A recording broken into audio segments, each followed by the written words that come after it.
56 مودی آئیں گے چلے جائیں گے، ہندوستان میں انشاءاللہ ملک باقی رہے گا، مگر ہم کو اپنی جمہوریت کو مضبوط کرنا ہے میرے بھائی۔ آج ایسی اس طرح سے حملے کیے جا رہے ہیں جمہوریت پر، اور لوگ بولتے یہ ایک آدمی کیا کرے گا۔ الحمدللہ اللہ کا کرم ہے، لاکھوں کروڑوں لوگوں کی دعائیں ہیں، میرے مرحوم باپ کی دعا میرے رہبر کے ساتھ ہے اور رہے گی، میری ماں کی دعا، میرے جماعت کے رفقاء کا محبت، ان کی بے نفسات میرے ساتھ ہے، اہل دل کی دعائیں ہیں، اولیاء اللہ کی دعائیں ہیں، اور صدقہ نبی کریم صلی اللہ علیہ وسلم کا کہ آج الحمدللہ ایک جماعت کا رکن کامیاب ہو کر ہندوستان کی پارلیمنٹ میں جاتا ہے، مگر زبان کے اوپر کوئی لگام نہیں ہوتا۔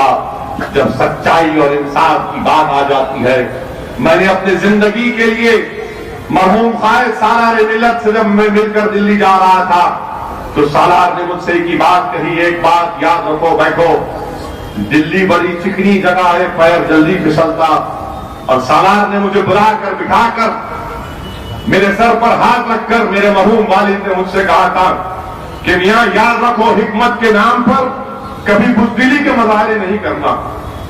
مرحوم قائد نے سکھایا کہ حکمت کے نام پر بزدلی کے مظاہرے نہیں کرنا، اور ڈرنا اور گھبرانا نہیں کسی سے، اللہ کی ذات پر توکل کرو، اپنی بات کو رکھو۔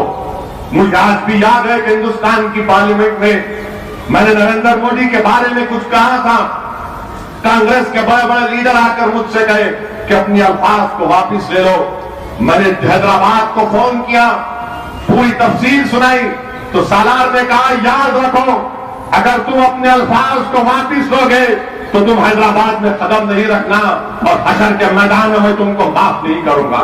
یہ ہم کو سکھایا گیا، یہ ہم کو بتایا گیا، تو ہم ظالم کی طاقت کو نہیں دیکھتے، اقتدار کی کرسیوں پر بیٹھنے والوں کی شان و شوکت کو ہماری آنکھوں میں نہیں دیکھتا، ان کی طاقت، ان کی عظمت ہماری آنکھوں میں ہی ہے، اس لیے کہ جس کی آنکھوں میں مدینے والے کی عظمت ہے، یہ وزیر اعظم کی طاقت اس کی آنکھوں میں کچھ نہیں محسوس ہوتی۔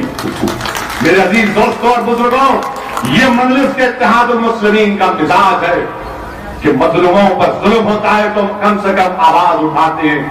ہندوستان کی پارلیمنٹ میں آپ کو ووٹ اس لیے ڈالتے کہ میں جا کر گنگوں کی طرح وہاں نہیں بیٹھوں، اگر آپ ووٹ ڈالتے ہیں تو اس امید پر ووٹ ڈالتے ہیں کہ جاؤ اسد میاں، جاؤ اسد الدین اویسی، جاؤ میرے بھائی، جاؤ میرے بیٹے، جا کر آواز اٹھاؤ، پکارو، ہلچل مچا دو، دھوم مچا دو، تاکہ دنیا کو معلوم ہو کہ سرزمین حیدرآباد پر جینے والے لوگ گونگے نہیں ہیں، دل والے ہیں، مت والے ہیں، طاقت والے ہیں، ایماندار ہیں اور لڑنے والے ہم لوگ۔ اسی لیے تم کو ووٹ ڈالتے نا، دوسروں کی طرح جا کر یس سر نو سر ہاتھا بن کے سر جھکا کر، ارے آئے کئی کا سر جھکانا، کئی کا ہاتھ بننا۔ جمہوریت میں سب برابر ہے۔ میرے عزیز دوستوں اور بزرگوں، یاد رکھیے یہ آپ کی آواز ہے، اسد الدین اویسی کی آواز نہیں ہے، یہ آپ کے جذبات کی ترجمانی کرنے والی آواز ہے، یہ آپ کی بے خوف آواز ہے، یہ آپ کی سیاسی سوچ کی آواز ہے۔ بزرگ یہاں پر بیٹھے ہوئے ہیں، یہ آپ کی برسوں کی محنتوں کا نتیجہ ہے کہ آج مجلس اتحاد المسلمین کو مقام حاصل ہوا۔ ہمارے بزرگوں نے بڑے بڑے مسائل، مشکلات اٹھائے، تب جا کر یہ مقام ہم کو ملا ہے۔ اللہ ان تمام مرحومین کی خبر کو نور سے بھر دے جنہوں نے آج ہم کو موقع دیا کہ ہندوستان کی پارلیمنٹ میں ہم آ کر اپنے مسائل کو اٹھا سکتے ہیں۔ جب مجلس شروع ہوئی میرے بھائی، کیا ہم نے سوچا تھا کہ ہندوستان کی پارلیمنٹ میں آپ کا ایک نمائندہ جائے گا؟ کیا ہمارے بزرگوں نے یہ خواب ضرور دیکھا تھا، مگر یہ بھی انہوں نے محسوس کیا تھا۔ عبد الواحد اویسی نے پکار کر کہتے تھے اپنے جلسوں میں کہ میری آنکھیں دیکھ رہی ہیں کہ تمہاری یہ نمائندہ پارلیمنٹ میں ہوگا۔ آج اللہ کا کرم ہے میرے بھائی، اللہ کا بہت بڑا کرم ہے کہ ہندوستان کے بڑے بڑے ٹی وی کے بڑے بڑے مشہور اینکر حیدرآباد کو آ کر کہتے ہیں کہ اسد صاحب آپ کی انتخابی مہم میں ہم کو دیکھنا ہے، انٹرویو لینا ہے۔ ہندوستان میں ہزاروں ہزاروں کی تعداد میں لوگ الیکشن لڑ رہے ہیں، مگر آج اسد الدین اویسی کی پہچان ہے تو آپ کی وجہ سے، آپ کی وجہ سے ہے، آپ کی سوچ کی وجہ سے، آپ کے اتحاد کی وجہ سے۔ میرے عزیز دوستوں اور بزرگوں، اپنے اتحاد کو مضبوط رکھیے، اور یقیناً میں آپ سے گزارش کر رہا ہوں، ان بزرگوں سے گزارش کر رہا ہوں جنہوں نے عبدالواحد اویسی کو دیکھا، جنہوں نے میرے والد مرحوم قائد سالار ملت کو دیکھا، میں ان بزرگوں سے، ان ہمارے ماں اور بہنوں سے بھی گزارش کر رہا ہوں کہ آپ مجھے اپنا بیٹا سمجھ کر میرے لیے دعا کریے۔ یہ بہت بڑی ذمہ داری میرے کمزور کندھوں پر ہے۔ آپ دعا کریے کہ اللہ مجھے اس کام میں کامیابی دے دے۔ میں آپ سے نہیں کہہ رہا ہوں کہ میری جان کی حفاظت کی دعا مانگیے، یقیناً مت مانگیے، کیونکہ مجھے جانا ہے، ایک دن مجھے جانا ہے، اس دنیا سے جانا ہے۔ بس میں یہی آپ سے بھیک مانگ رہا ہوں کہ اللہ سے دعا کریے کہ میں جو ذمہ داری اللہ مجھے دیا ہے، میں اس ذمہ داری کو صحیح طرح نبھا سکوں۔ کل حشر کے میدان میں جب مجلس کے مرومین کھڑے ہوں گے تو میری نگاہیں شرمندہ نہ ہو جائیں ان کو دیکھ کر۔ میں اگر جو کچھ کام کر رہا ہوں، میرا مقصد ایک ہی ہے کہ یہ ذمہ داری کا کام ہے۔ میں کسی غیر مسلم کے خلاف تھا نہ کبھی رہوں گا، میرے دل میں کسی غیر مسلم سے کوئی نفرت تھی نہ کبھی رہے گی۔ یقیناً میں مسلمان ہوں، اس سے کوئی انکار نہیں کر سکتا۔ ہماری جدوجہد آپ کے سامنے ہے۔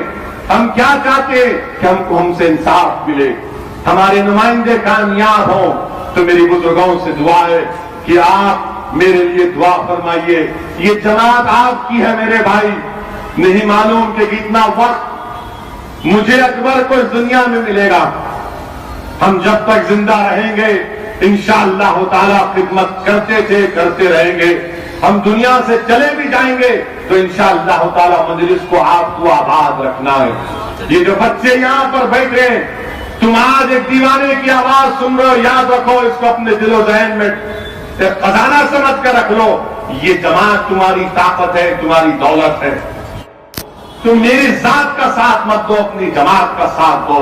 بتا دو ساری دنیا کو، ہندوستان کے غریب اور مظلوموں کو، دلتوں کو، غریبوں کو، آدی واسیوں کو، جو آج حیدرآباد کے الیکشن پر بڑی امید کی نگاہوں سے دیکھ رہے ہیں کہ ہندوستان کے پارلیمنٹ کے مختلف الیکشن ہیں، مگر سب یہی کہہ رہے ہیں کہ حیدرآباد سے ہمارا نمائندہ کامیاب ہونا۔ آپ اندازہ نہیں کر سکتے کہ کس طرح کے پیغامات، محبت بھرے پیغامات ہم کو ملتے ہیں۔ ہر آدمی دعا کر رہا ہے۔